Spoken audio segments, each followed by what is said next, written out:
Hello विद्यार्थी मित्रों, smart education में तमारुं स्वागत है। आज आपणे नवा चेप्टर की शुरुआत करशुं। चेप्टर 13 आंकड़ाशास्त्र।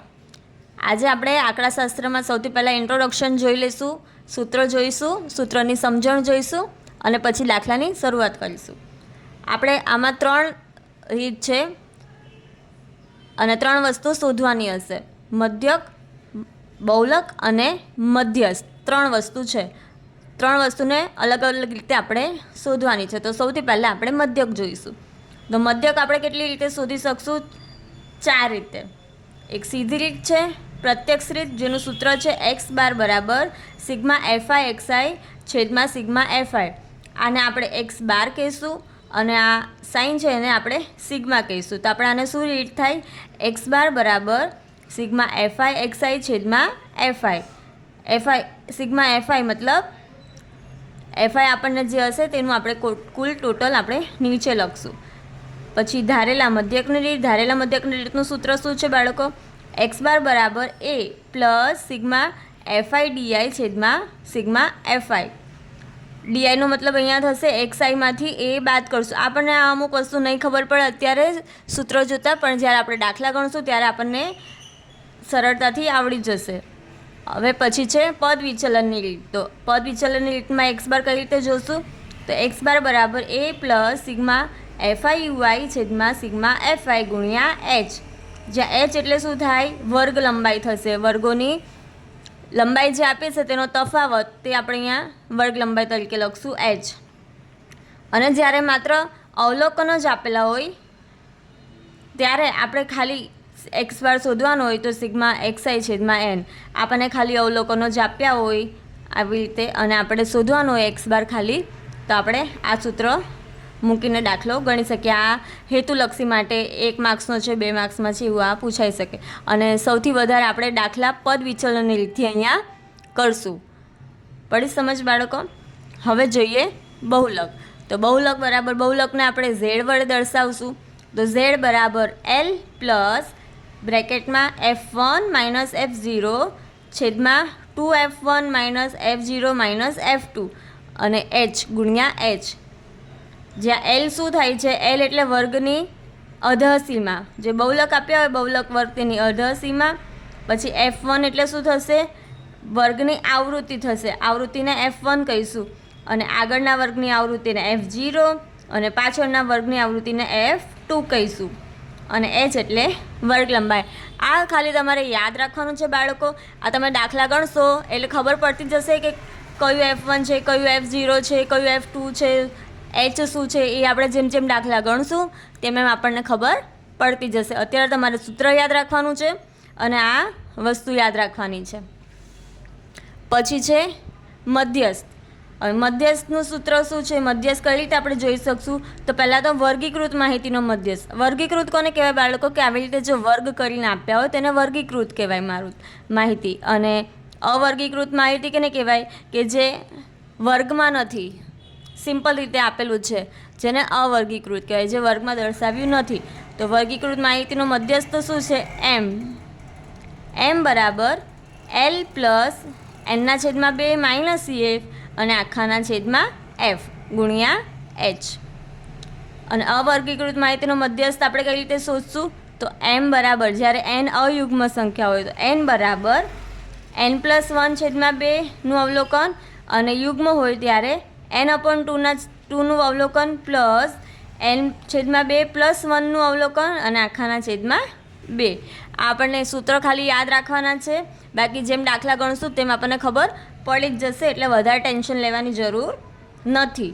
હવે આ છે આ એક આઈએમપી છે જે 2 માર્ક્સમાં એમ પૂછાઈ શકે કે તમને મધ્યક, મધ્યસ્થ અને બહુલક વચ્ચેનો સંબંધ આપેલો હોય એમાંથી કોઈ પણ આવી રીતે ખાલી જગ્યા છે કે કંઈ પણ રીતે પૂછી શકે। તો આપણું આનું સૂત્ર શું થાય? આ વચ્ચેનો સંબંધ દર્શાવવાનું સૂત્ર છે Z બરાબર 3m માઇનસ 2x બાર। આના પરથી આપણે કોઈ પણ વસ્તુ આપી હશે તો એ આપણે શોધી શકશું। આપણને અહીંયા આપ્યું છે બહુલક માઇનસ મધ્યક બરાબર ખાલી જગ્યા પ્લસ મધ્યસ્થ માઇનસ મધ્યક। તો જ્યારે બહુલક માઇનસ મધ્યક આપ્યું હોય, બહુલક માઇનસ મધ્યક, ત્યારે અહીંયા 3 આવે, 3 મધ્યસ્થ માઇનસ મધ્યક। અને બહુલક માઇનસ મધ્યસ્થ આપ્યું હોય ત્યારે 2 આવે। ગુણ્યા મધ્યસ્થ માઇનસ મધ્યક. આ ખાલી જગ્યા છે એમાં પૂછાય છે એટલે આ એમપી છે.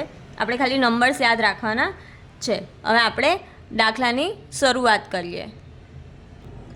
હવે આપણે પહેલો દાખલો રીડ કરીએ. હું બુકમાંથી રીડ કરું છું. વિદ્યાર્થીઓના એક સમૂહ દ્વારા તેમના પર્યાવરણ જાગૃતિ કાર્યક્રમના ભાગરૂપે એક સર્વેક્ષણ હાથ ધરવામાં આવ્યું. તેમાં તેમણે એક વિસ્તારના 20 ઘરોમાં વનસ્પતિ છોડની સંખ્યા વિશે નીચે માહિતી એકઠી કરી. ઘર દીઠ છોડની સંખ્યાઓનો મધ્યક શોધવાનો છે. ઘર દીઠ સંખ્યાઓનો મધ્યક શોધો એમ. હવે આપણને અહીંયા કોષ્ટક આપ્યું છે. આ મેં ક્વેશ્ચનમાંથી કોપી કર્યું છે. આપણને છોડની સંખ્યા આપી છે અને ઘરોની સંખ્યા આપી છે. છોડની સંખ્યા છે 0 થી 2, 2 થી 4, 4 થી 6, 6 થી 8, 8 થી 10, 10 થી 12 અને 12 થી 14. અને ઘરોની સંખ્યા છે 1, 2, 1, 5, 6, 2 અને 3. તો આપણને અહીંયા પૂછ્યું છે મધ્યક શોધવા માટે કઈ રીતનો ઉપયોગ કરશો.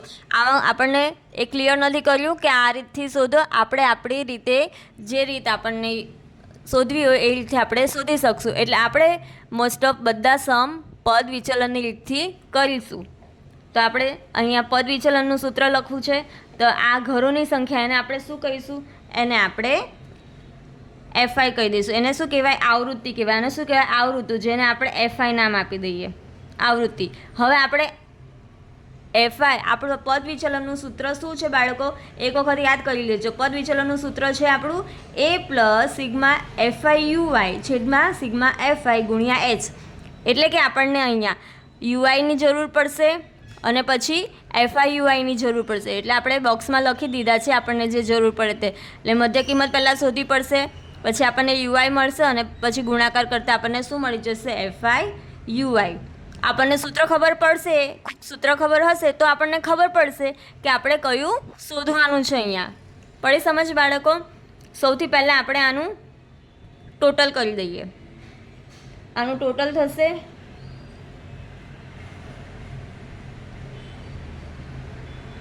14 ને 26.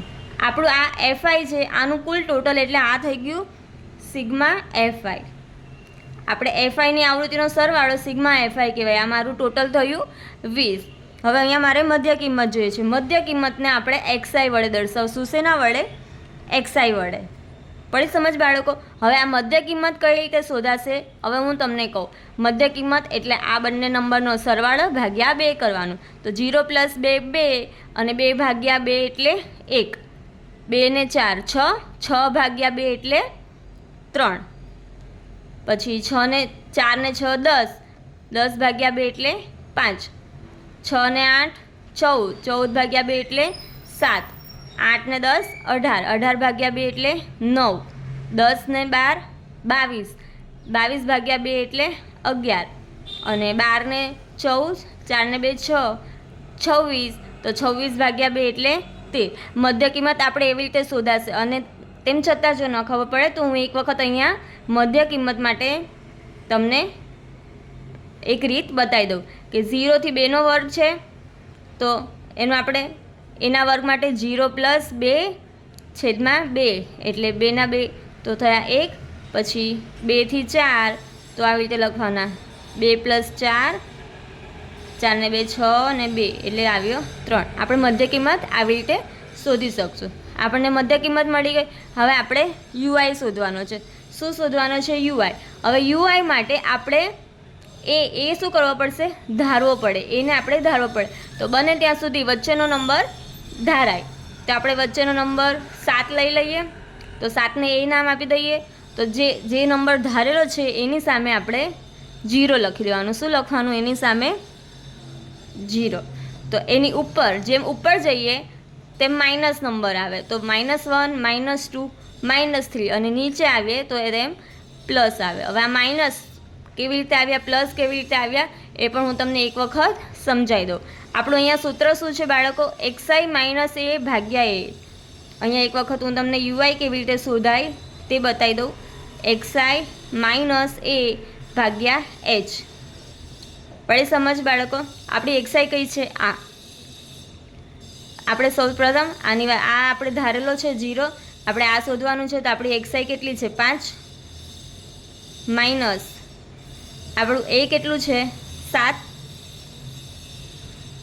એ 7 હશે. અને આપણી એચ એટલે શું? વર્ગ લંબાઈ બાળકો. એચ એટલે શું? વર્ગ લંબાઈ. વર્ગ લંબાઈ હંમેશા આપણે આમ જોઈશું. 0 થી 2 એટલે 2, 2 થી 4 એટલે 2, 4 થી 6 એટલે 2, 2 2નો ગેપ આવે છે એટલે આપણી વર્ગ લંબાઈ કેવી રીતે થશે? 2. તો આ -2 અને આ 2, 2 એકા 2 ઉડી ગયા એટલે કેવો જવાબ આવે? -1. પડી સમજ? હવે હજી એક વખત બતાવી દઉં. બીજું લઈએ આપણે. હવે આ 5 લીધા છે, એના ઉપરના 3 નંબર લઈશું. 3 - 7. આપણો એ સેમ રહેશે અને એચ સેમ રહેશે. આપણે ખાલી એક્સાઈ બદલવાના રહેશે. તો 7માંથી 4, 3 જાય તો 4 વધે અને 2, તો આપણે 2 ને 2 4, પણ કેવા? માઇનસ. આવી રીતે -1 અને 2 આવે. પ્લસમાં પણ સેમ તેમ જ થાય. આપણે લખી દઈએ પ્લસ માટે. આપણે 1નું પહેલાં લઈએ. આપણે આ 9નું પહેલાં લેવાનું. એટલે આપણે એક્સઆઈ પહેલાં શું આવશે? 9, પછી એ. આપણી ખાલી એક્સઆઈ જ ચેન્જ થશે, વર્ગ લંબાઈ અને આપણો એ સેમ રહેશે. તો 1 આવ્યું. હવે 11 છે. 11 - 7, 2, તો 7, 8, 9, 10 ને 11 એટલે 4. પડી સમજ? પણ આ એક ટ્રીક છે જેને એ ધાર્યું હોય ત્યાં 0 આવે અને ઉપરના નંબર માઇનસમાં જાય, નીચેના નંબર પ્લસમાં આવે, એટલે આપણો આન્સર સેમ જ આવે. હવે આપણે અહીંયા શોધવાનું છે એફઆઈ યુઆઈ. એફઆઈ યુઆઈ એટલે એફઆઈનો અને યુઆઈનો ગુણાકાર કરવાનો. શું જ કરવાનો છે? એફઆઈ અને યુઆઈનો ગુણાકાર. તો 1 તારી 3, પણ કેવા? માઇનસ. 2 દુ 4 માઇનસ. 3 1 એકા 1 માઇનસ. અહીંયા તો 0 સાથે ગુણાકાર 0 આવશે. 6 એકા 6, 2 દુ 4 અને 3 તારી 9. હવે આપણે માઇનસનો પહેલાં સરવાળો કરી દઈશું. 3 ને 4 7 ને 1 8, પણ કેવા? માઇનસમાં. અને 6 ને 4 10 ને 9 19, કેવા? પ્લસમાં. નાની સંખ્યા મોટી સંખ્યામાંથી આપણે બાદ કરી દઈશું. તો મોટી સંખ્યા આપણી 19 છે અને નાની સંખ્યા 8 છે. તો 19માંથી 8 જાય તો શું આવે? 11. હવે સાઇન મોટાની, તો અહીંયા સાઇન મોટાની કઈ છે? પ્લસ, એટલે પ્લસમાં જ જવાબ આવશે.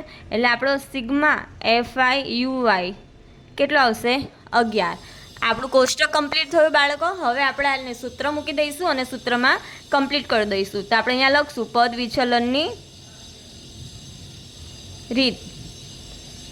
આપણે અહીંયા સૂત્ર મૂકશું એક્સ બારનું. એક્સ બાર બરાબર એ પ્લસ સિગ્મા એફઆઈ યુઆઈ છેદમાં સિગ્મા એફઆઈ ગુણ્યા એચ. હવે સૂત્ર મૂકશું, એના પરથી આપણને ખબર પડશે કે કઈ કિંમત મૂકવાની છે. તો એ એટલે આપણે જે ધારેલો છે એટલે 7. આપણું એફઆઈ યુઆઈ શું આવ્યું? સિગ્મા એફઆઈ યુઆઈ છે. સિગ્મા એફઆઈ યુઆઈ કેટલું આવ્યું? આપણું 11. સિગ્મા એફઆઈ કેટલી છે આપણી? 20. અને વર્ગ લંબાઈ કેટલું છે બાળકો? વર્ગ લંબાઈ એટલે આ તફાવત કેટલો છે? 2. આપણે અહીંયા લખી દઈશું 2. હવે આપણે સૂત્ર હિસાબે બધી રકમ મૂકી દીધી છે. હવે આપણે દાખલો ગણી દઈશું. જો હવે હું શું કરીશ? આને અને આને કટ કરી દઉં છું કોમન, કારણ કે વચ્ચે ગુણાકારનું સાઇન છે. જ્યારે ગુણાકારની સાઇન હોય તો આપણે ઉપર નીચે કોમન જે કટ થતું હોય તો કરી શકીએ. એટલે આ 2 દાન 20 થઈ ગયા. તો આપણો જવાબ અહીંયા શું વધે છે? 11/10. હવે હું આની સાથે ભાગીશ નહીં. હું શું કરી દઈશ? આ 7ના 7 રહેવા દઉં અને 11/10નો મતલબ થાય 1.1 થાય. જેટલા 0 એટલા પોઈન્ટ આપણે ખસેડી શકીએ. તો આ થયું 1.1. તો 7માં 1.1 ઉમેરીએ તો 8.1 થઈ જશે. બસ આવી રીતે જ આપણે પદ વિચલનના બધા દાખલા કરવાના છે.